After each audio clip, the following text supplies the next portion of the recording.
Other application of differential equation. Chapter 4, Simple Circuits. The first topic in simple circuits is RL series circuit. In RL series circuit, naka-series yung circuits, and then it consists of resistor, inductance, time use or time duration, current, and yung total voltage.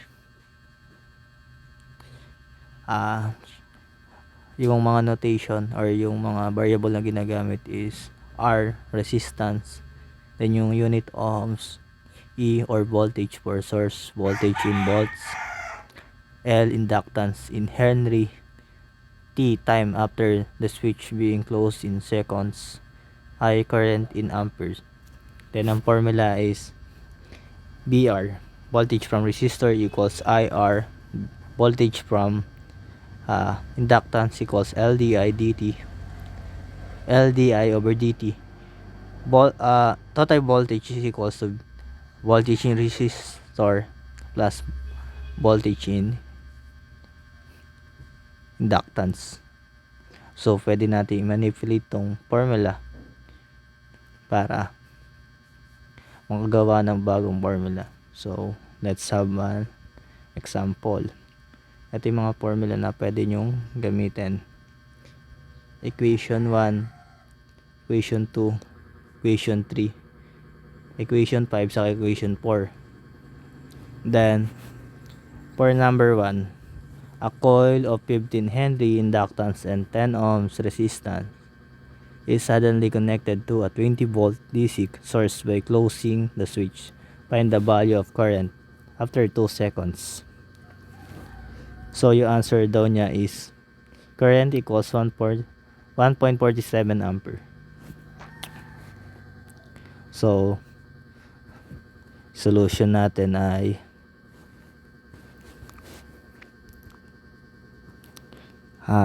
sulat muna natin yung given na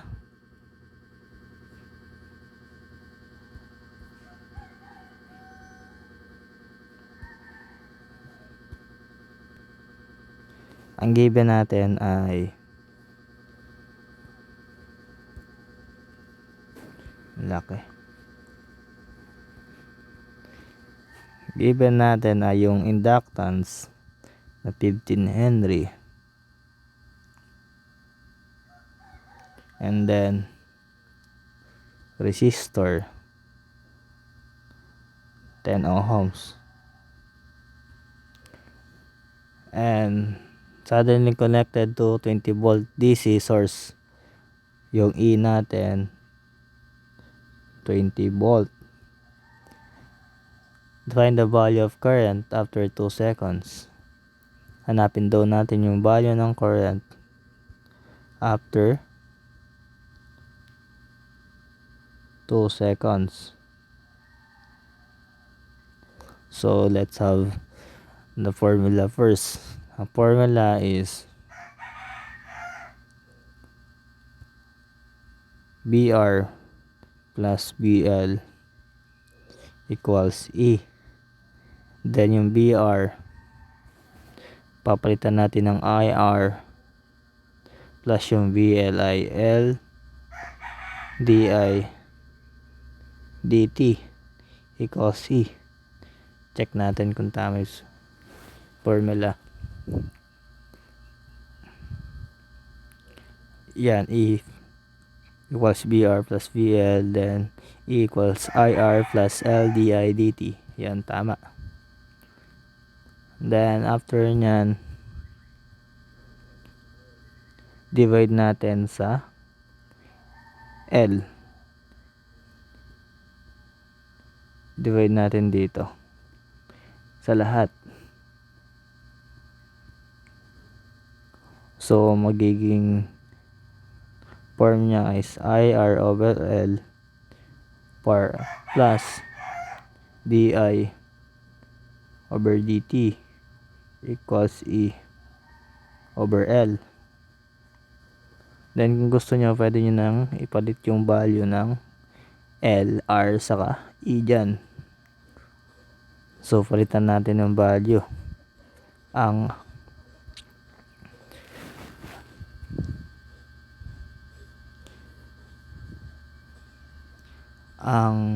L natin ay 15. So L is 15 Henry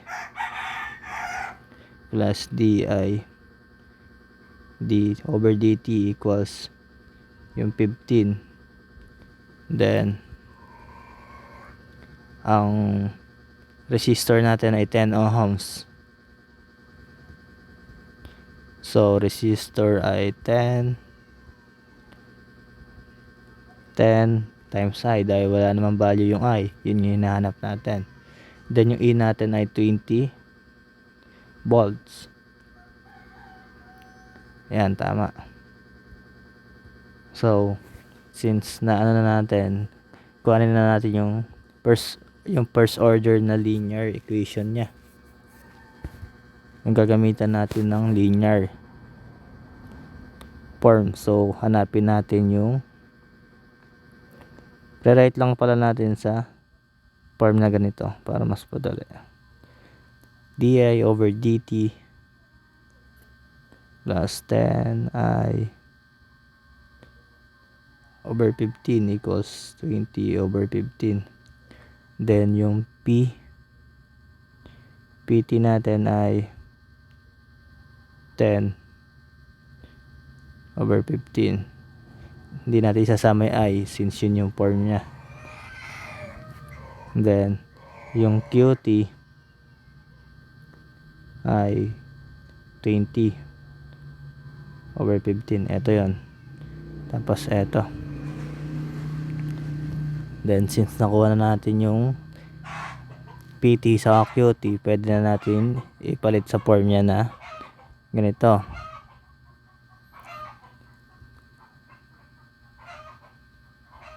Sa substitute natin dito yan mamaya. Papakita ko lang yung pinaka equation niya.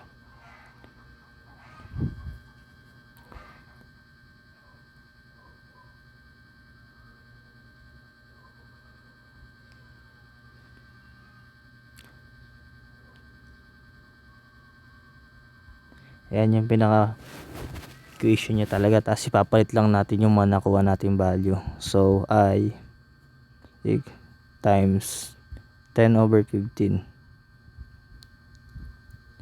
dt equals QT 20 over 15. Then E raised to 10 over 15 dt. Then dt ulit. Then kuhanin natin yung integral ng e raised to integral of 10 over 15 dt. So add lang natin ng t, 10 over 15 t. Then ganun din yung sa kabila. Since constant yung 20 over 15, pwede natin ilabas sa integral sign. So ito 10 over 15 t dt. So write lang natin. Then 20 over 15 e raised to 10 over 15 t. Integral no, so mababaliktad lang yung 10 over 15. So magiging 15 over 10 e raised to 10 over 15 times yung t. Ala ni dt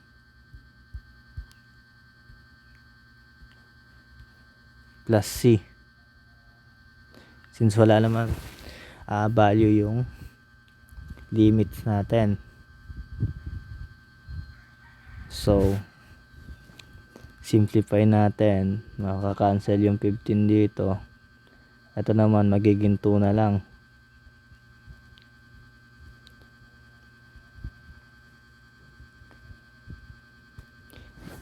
Rewrite lang natin yung na-simplify. E raised to 10 over 15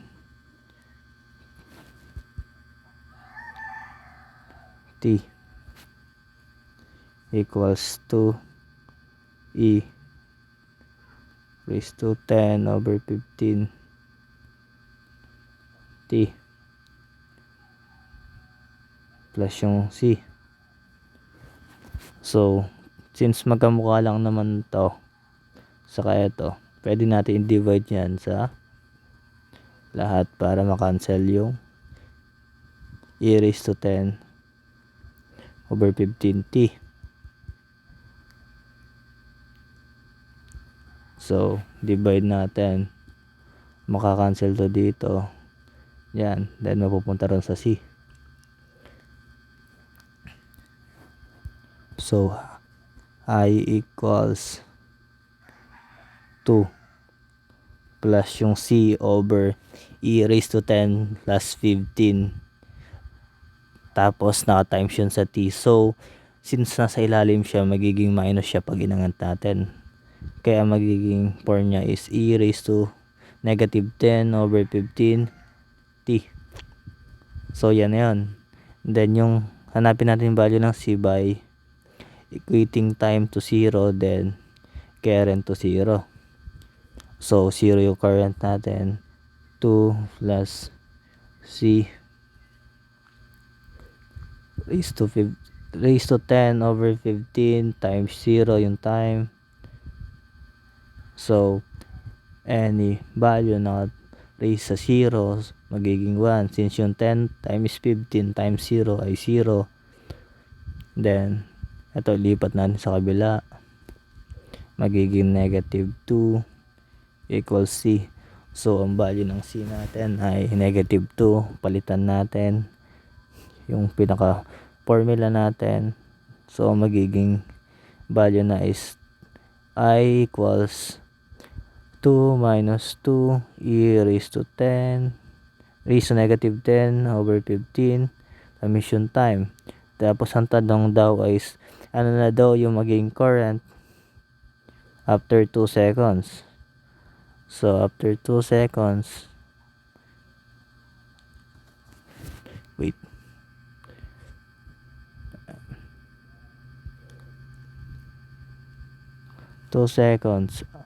ano daw yung current natin.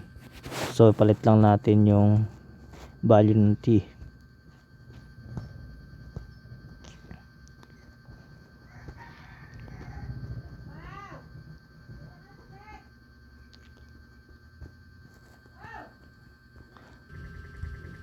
So input lang natin sa calculator, then tingnan natin kung ano yung magiging sagot. 2 minus 2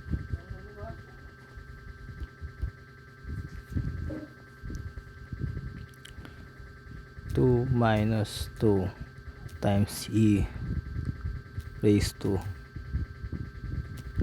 negative 10 times yung 2 seconds over 15, 1.47 ampere. So sagot natin is 1.47 ampere yung current nya.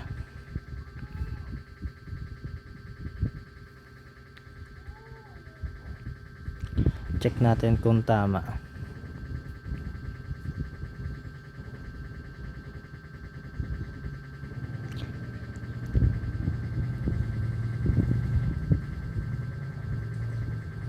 Ayan, tama. 1.47 ampere. Then, proceed tayo sa number 2. At 2. Example 2. A relay has a resistance of 300 ohms and is switched to 100 volt DC supply. The current reaches 63.2% of its final value in 0.02 seconds. Determine the inductance of the circuit. Ano daw yung inductance na circuit?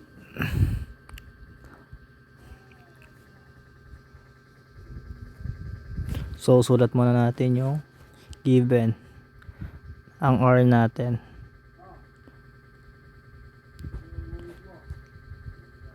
300 ohms. Then yung E natin 100 volt. Ano daw yung inductance after 0.02 seconds.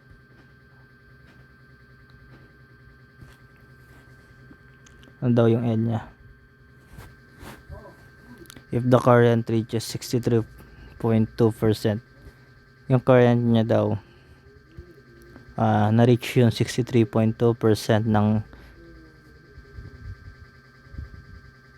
ng final value.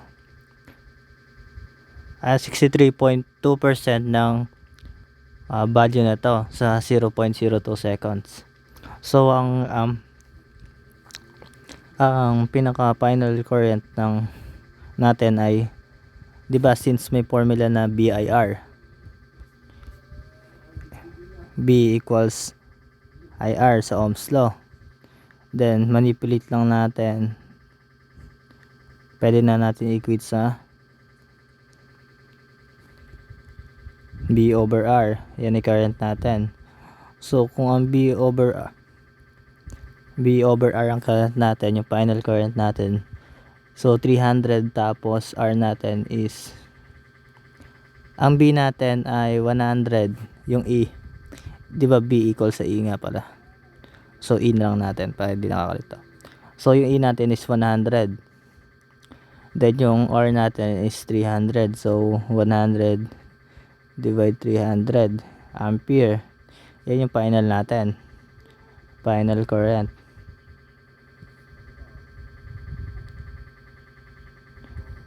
Then sinasabi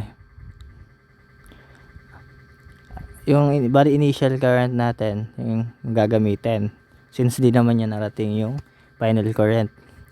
So 63.2%, so 63.2% equals sa 0.632 times yung 1/3, 100 divide 3. Yan yung current na gagamitin natin mamaya, 0.632 times 1/3 ampere. So yung formula natin ay E equals B R plus VL. Then palitan natin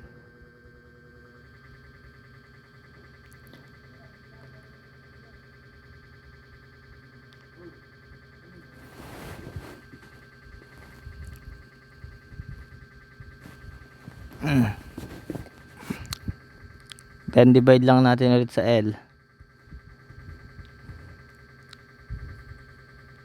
So magiging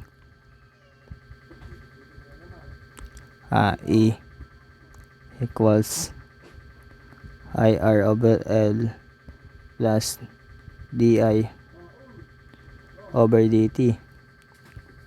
Since alam naman na natin na ganyan yan palagi sa may punong process sa pag-define ng or pagde-derive ng formula, so pwede natin gamitin yung mga direct formula na pinipare natin kanina o yung may equation na meron na tayo.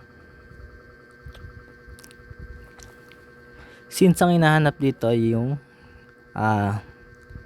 inductance, tama ba? Hinahanap yung inductance, so hanapan tayo ng equation na naka-equate sa inductance. So equation 1 current equation, voltage equation, equation 3 voltage equation, voltage equation 5 voltage of inductance, and then equation 4 yung voltage of resistor. So pwede natin gamitin yung equation 5 sa equation 4 since meron naman siyang L na variable doon. Kumbaga pwede mong gamitin basta nakapaloob pa rin yung inductance doon sa formula. So gamitin natin yung BL para di na tayo mag-derive.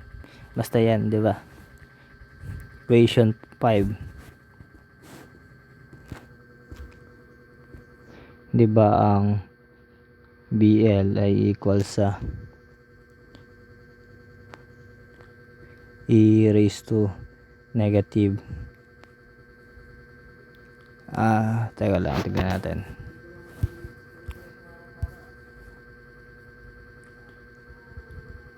RT over L.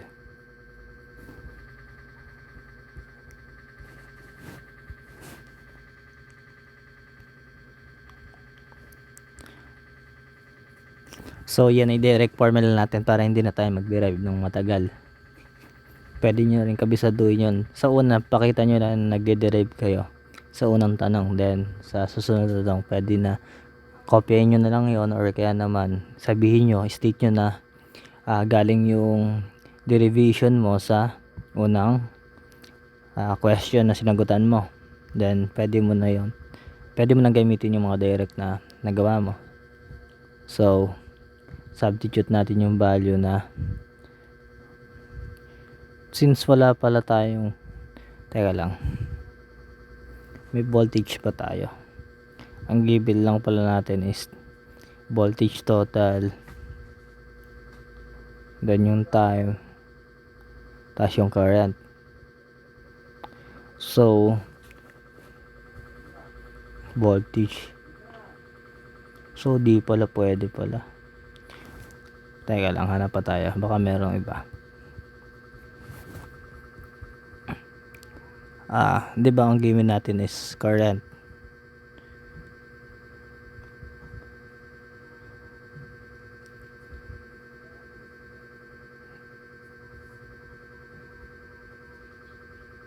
Ang given natin ay current, resistor, tapos R, tapos yung length lang nahanap. So ito pala equation 2. Equation 1 pwedeng gamitin. So rewrite natin equation 1. Ay yun di ba? E over R minus E over R times RT over L. Since given yung ay natin na 0.632 times 1/3, then yung E natin na 100 tapos R 300, so 100 over 300, factor out lang natin, so magiging ganito siya. So yung R natin is 300 tapos times yung time na 0.02 seconds, then yung L natin siya hinahanap natin. So shift solve natin, makukuha natin ay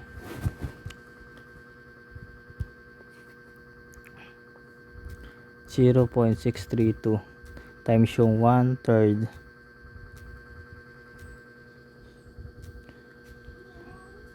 equals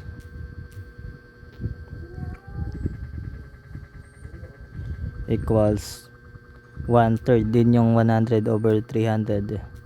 So then parenthesis 1 minus E raised to negative 300 times 0.02 seconds, divide yung variable L o kaya X, kahit na gamitin yung variable pag sa calculator. So makukuha natin inductance is 6. So ang inductance natin ay 6 Henry. So yun yung sagot natin for number 2.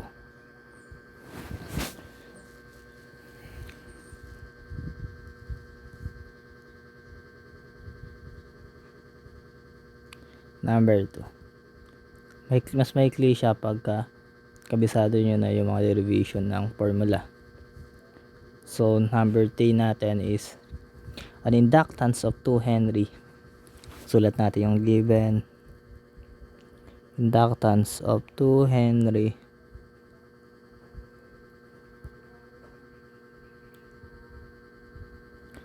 and resistance of 2 over T plus 20 ohms.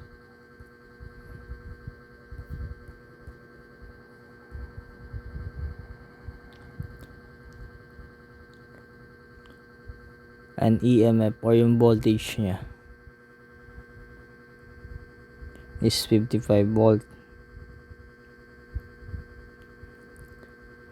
If I is 0 when time is 0, determine I when time is 4 seconds. Hanapin daw natin yung I pagka yung time daw natin ay 4 seconds.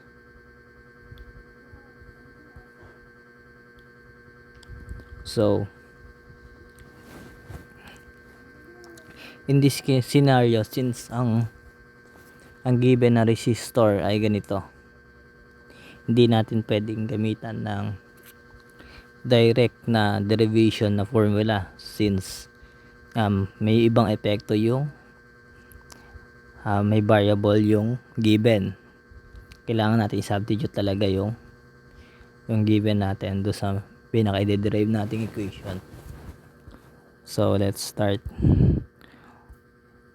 E equals BR plus BL, and then E is equals to IR plus L DI dt.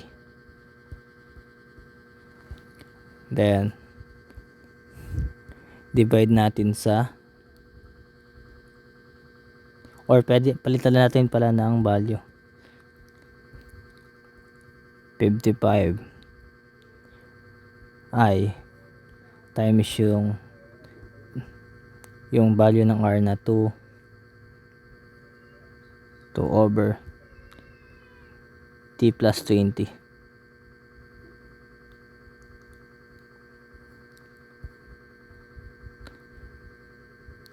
plus yung value ng L natin na 2 Henry 2 DI dt.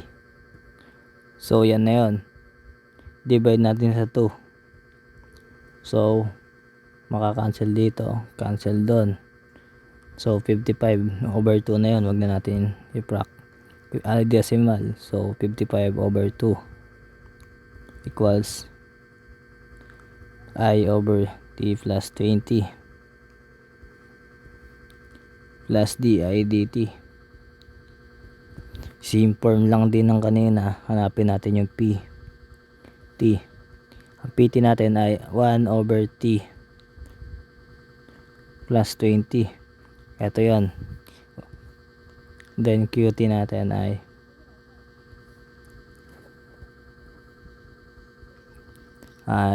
55 over 2.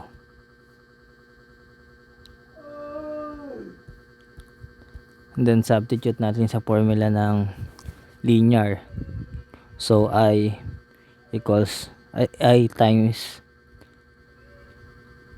dt over T plus 20 equals yung QT na 55 over 2 times e raised to dt T plus 20 tapos dt. Ang integral ng dt over T plus 20 ay ln T plus 20. So labas natin yung constant dito, 55 over 2 magiging ln T plus 20 rin to, then dt. Copy mo lang to.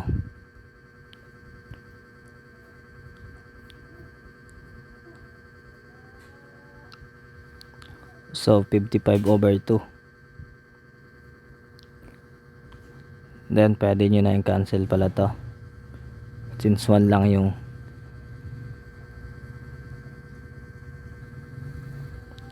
mawawala na yon. So ang integral ng t plus 20 ay times t plus 20.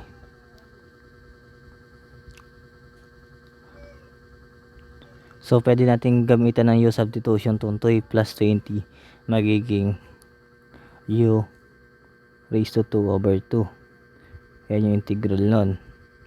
Pag ginamitan natin ng u substitution, then plus c, then palitan natin yung u ng t plus 20 squared plus c, then copy itong kabila, then divide natin yun sa t plus 20 both side. So cancel to, cancel to, ito naman pupunta sa c. So I equals 55 over 4 plus c t,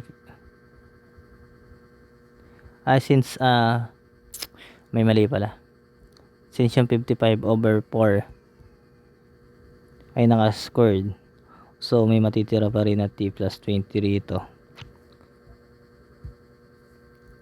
then plus yung c times t plus 20 raised to negative 1. Hanapin natin yung value ng c by equating I into 0, then time is to 0. 0 is equals to 55 over 4, 0 plus 20, then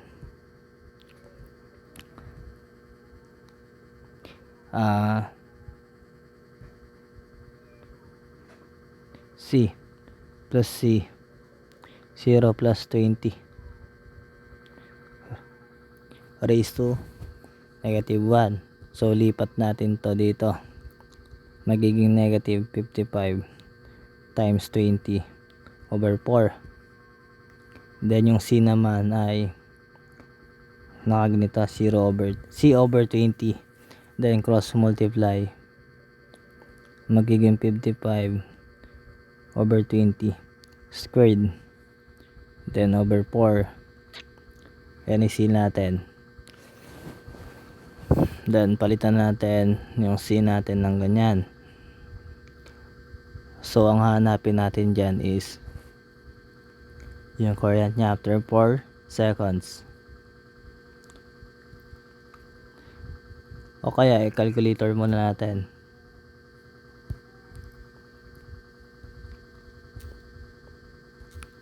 $55 times 20 squared over 4, 5,500, negative 5,500.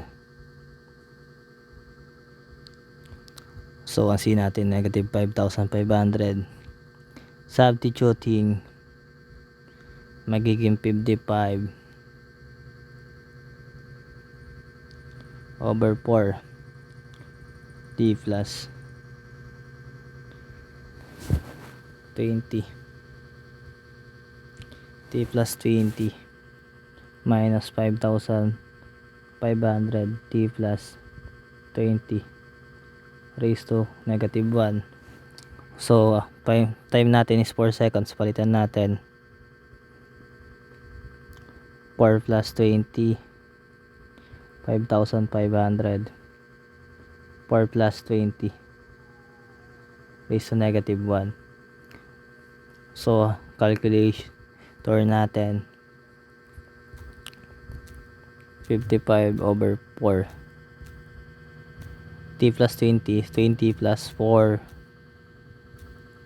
minus 5,500, 20 plus 4 raised to negative 1. So 100.83. Current natin dito ay 100.83 ampere. So yan yung sagot natin sa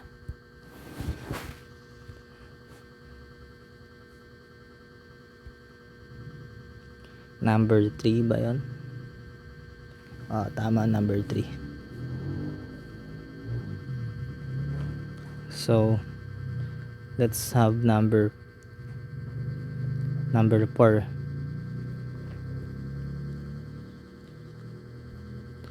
Then yung RC circuit yung susunod.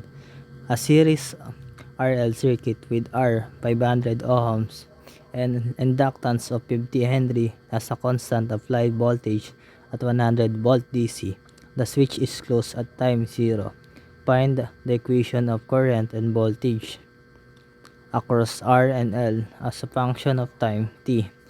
The current when t is 0.5 seconds, the time which the voltage across R equals the voltage across L. So, hanapin daw natin yung equation ng current and voltage across R and L. Then, B naman daw, ano daw yung current niya after 0.5 seconds. Then, yung time daw niya, time at which the voltage across R is equal to the voltage across L. So first, hanapin na muna natin yung equation, yung letter A. So letter A, let's find letter A. The equation of current and voltage across R and L as a function of time. So BR plus BL equals E. Then BR is equals to IR plus L di over dt equals E. And divide sa L, so IR over L plus di over dt equals E. So yung ano niya, ang PT natin ay RL, then yung QT natin ay EL. So substitute natin sa formula ng linear, magiging I equal A raised to integral of RL dt equals integral of EL E raised to integral of RL dt. Ang integral ng RL, since constant yun parehas, magiging R over L times T. Then ito naman, since constant yung E over L, labas lang natin, same lang to, magiging R over L times T. Then kuhanin natin yung integral nun, magiging E over L. Then tulad na sabi ko parehas, magkakabaliktad lang to, magiging L over R. Then copy lang natin yon. Ayan na integral nun, plus C. Then copy lang natin to, R over L times yung T. Then ito, cancel na to.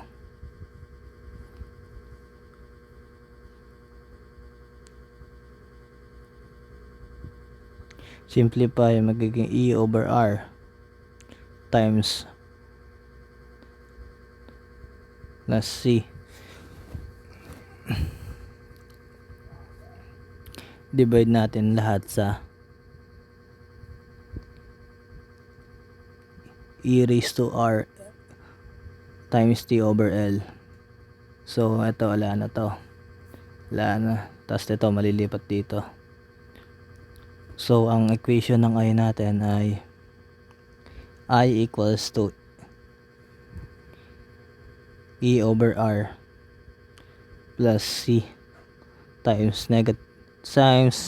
E raised to negative RT over L. So yan equation ng,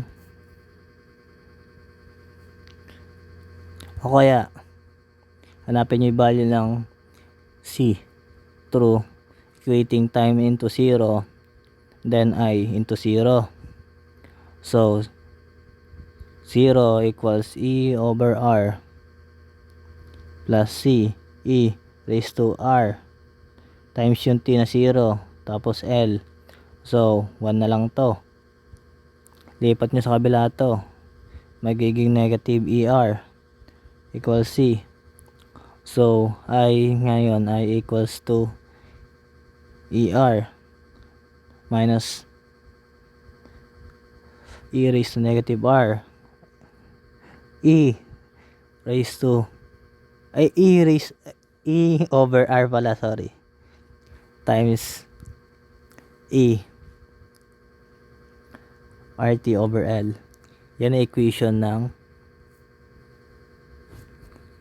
current natin. Wait, ayan sagot sa A. Sa B naman, ano daw yung current after ng 0.5 seconds. Go, substitute lang natin yung time na 0.5 seconds dito. 0.05 seconds dito sa equation na nakuha natin. So E natin pala ay E sa R natin. R natin is 50, tapos E natin 100, tapos 50 ulit yung Henry.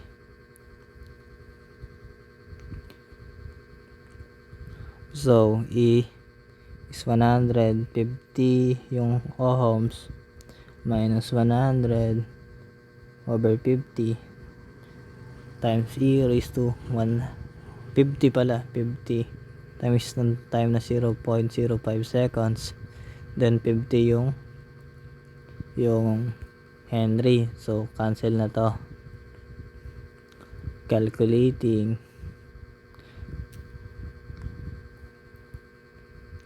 So ang current natin ay 2, di ba? 100 divide 50 is 2. 2 minus 2 E raised to negative 0.05 seconds.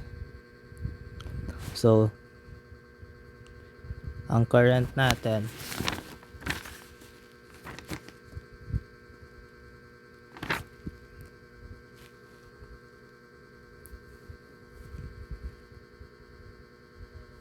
tama ba 0.79 ampere?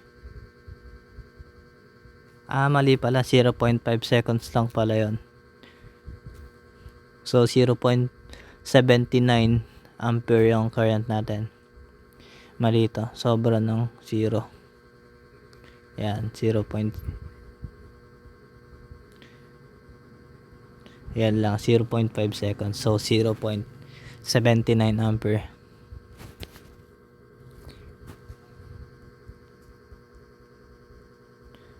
Zero 0.79 ampere ang sagot sa B.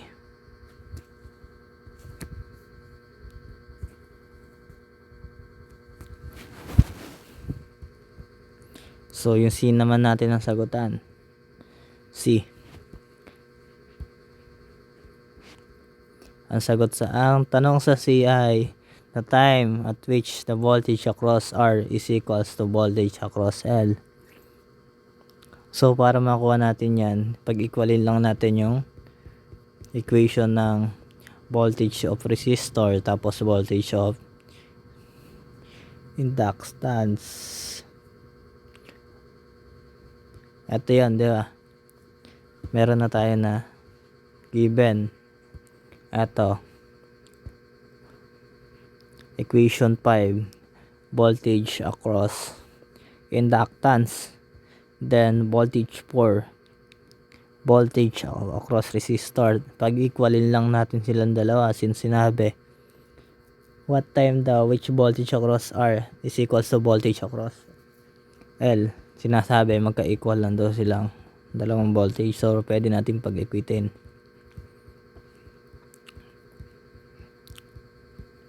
So since ang formula ay for BR ay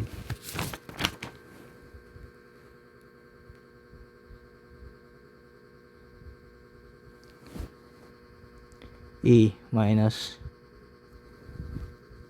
ER, E times E raised to RT L, then BL naman ay simply E times E raised to negative RTL. Euler na nga lang yung tawag natin sa E na maliit. Then pag-equalin daw natin sila. So E minus E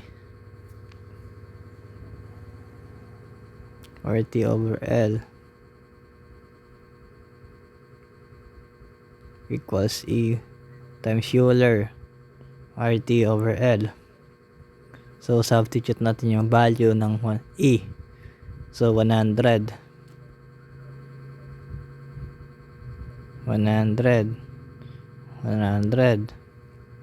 Euler niya, ang R niya is 50 ohms. Time yung hinahanap, then 50 yung ano, so cancel, then equals na sa 100 Euler. Since makakancel lang din yung R of L, so magiging negative T na lang. Lagi ang gamitin natin ay shift solve natin 100 minus 100 times Euler raised to negative T. So pwedeng gumamit ng x variable equals 100 times Euler raised to negative T ulit, kahit anong variable x. So ang time niya is 0.69 seconds.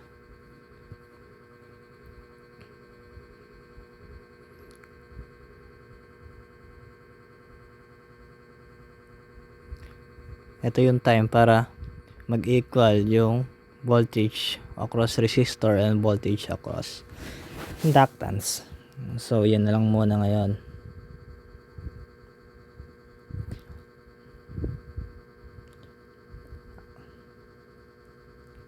Haba din ng solution. So yun lang muna sa basic circuits. Sunod ko na yung RC circuits next video. Thank you.